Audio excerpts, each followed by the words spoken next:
Welcome to Coaches Weekly. I'm CJ Sellner here with head men's lacrosse coach Drew Stevenson. Coach, congrats is in order. First program win came this week against Carroll. We'll talk about that one first before we move on to Saturday.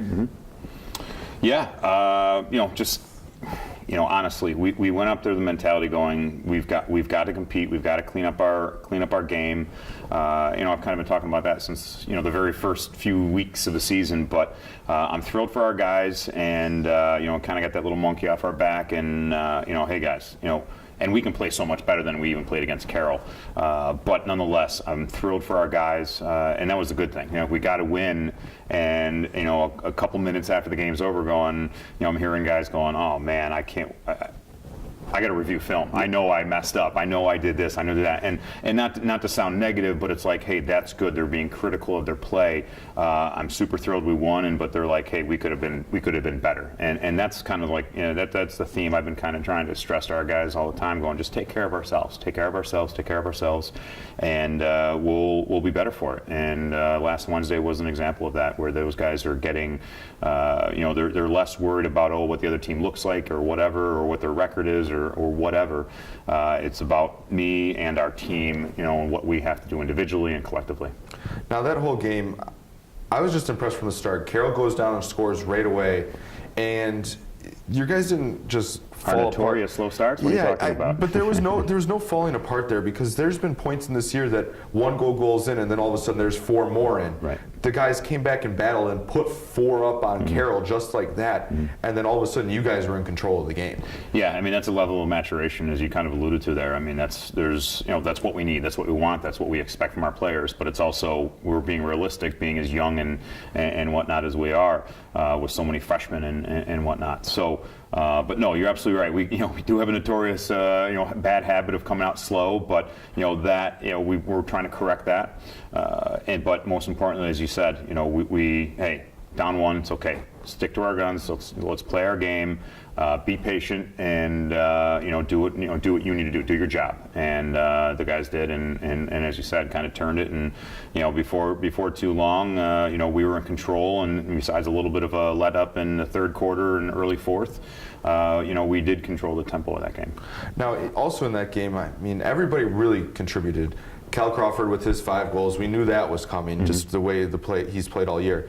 Chris Auger on the defensive side, Adam Ortiz, Jordan Loeffler, all guys that really had real key components in that game. Yeah, no doubt about it, and that was the thing. As you mentioned, besides Cal, the first thing that I thought of was 2 huge ground balls that Chris Auger had for us in the fourth quarter, that immediately went from our defensive end to our possessing the offense, and not just killing the clock, but killing any type of tempo or momentum that they could get, and those are huge. When we do score or even have a timely possession and get good looks, and maybe not get a point on the board, but at least get good looks. It all starts with our first line of offense, and that's our goalie and defense. We talk about it all the time.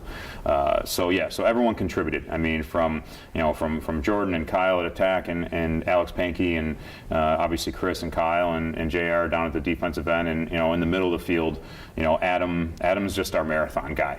He can, he's in shape. That's one of the biggest things, is he can go all day. He's one of those guys that he has a motor that just doesn't quit, and that's what that's one of the greatest things about him. He's got a lot of great things about him, but that's probably the greatest thing that we certainly rely on a lot.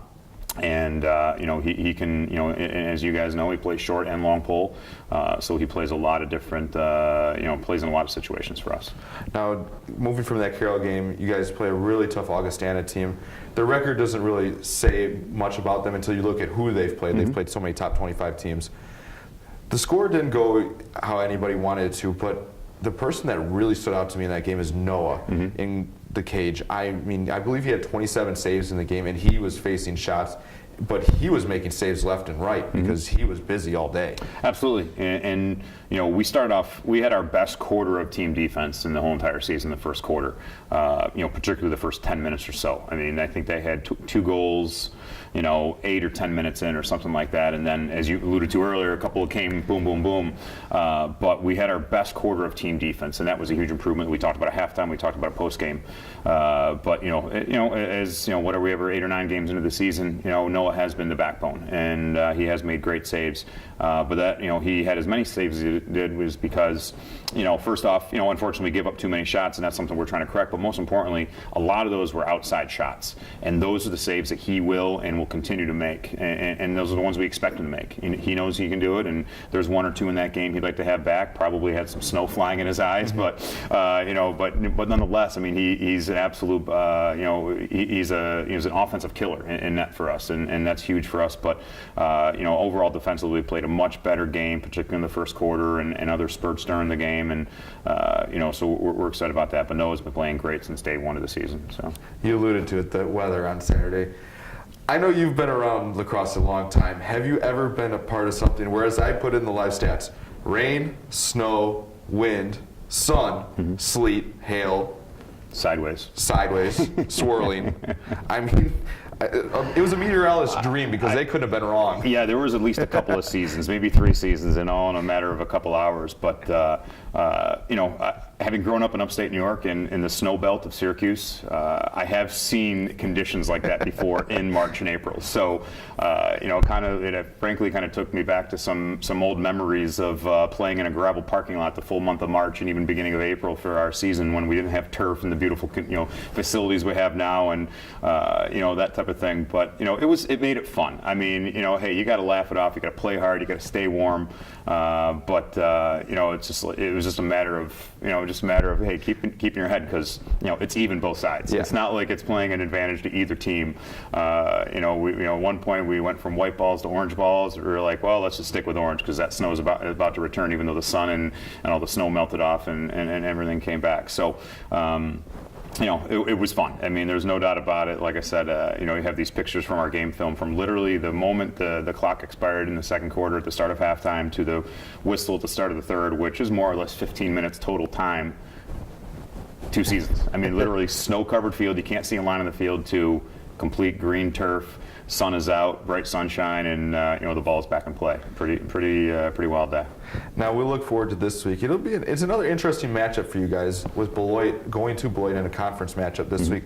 Beloit with a 1-7 record on the season, and this is another one that you're looking at the schedule. It's a winnable game for you guys. Yeah, it's about being disciplined. We're getting film on them. They actually did have a good win over the weekend against a DePauw team, and we're checking them out and figuring out kind of what their game plan is.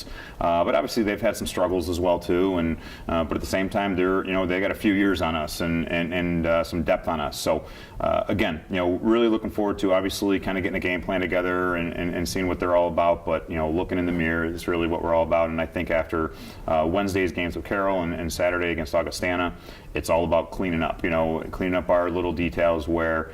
I have no idea. I'm going to ballpark this at probably 20 to 25 turnovers a game, and I'd say at least 3/4 of those that we're creating ourselves.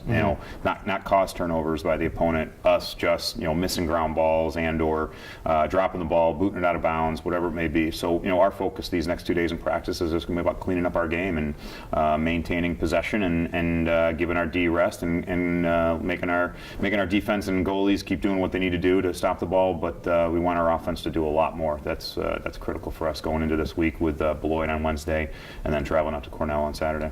Well, we look forward to seeing it. Hopefully bringing home a couple more wins for the program this week, Coach.